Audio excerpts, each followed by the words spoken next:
Hare Krishna. Question: what is the standard for the use of the word Maharaj within our movement? Who can be called Maharaj?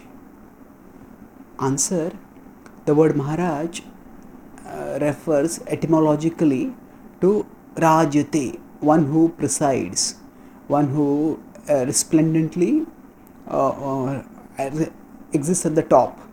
So, in the hierarchy, if we see in Varnashram, the Kshatriyas have opulence, power. The Brahmanas are the intellectual heads, the Kshatriyas are the administrative, political, diplomatic heads. They have financial power also, so they are considered to be the heads of society. So the Kshatriyas were called as, the Kshatriya kings were called as Maharajas. And similarly, that was from the Varna perspective. From the ashram perspective, the sannyasis are called as Maharajas.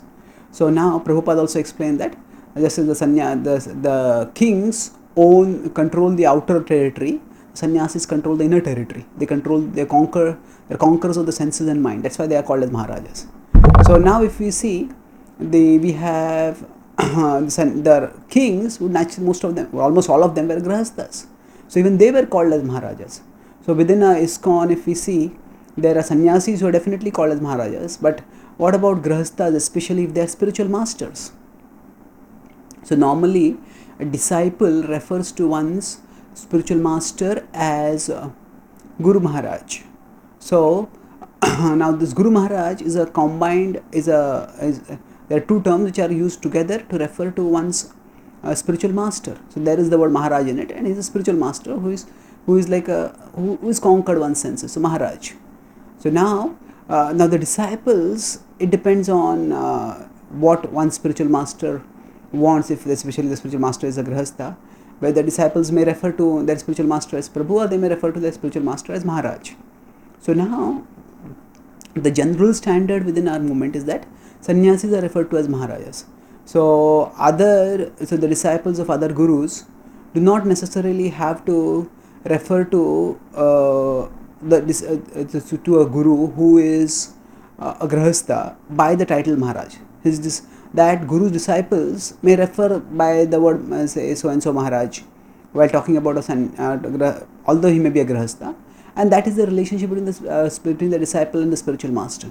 But in general, within the movement, it is sannyasis who are referred to as Maharajas, and it should not be seen, it should not be expected that as a necessary reference.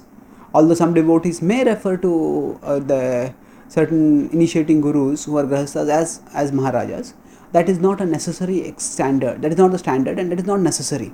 If somebody wants to do it at individual discretion, that is fine. But those who don't do it should not be seen as disrespectful.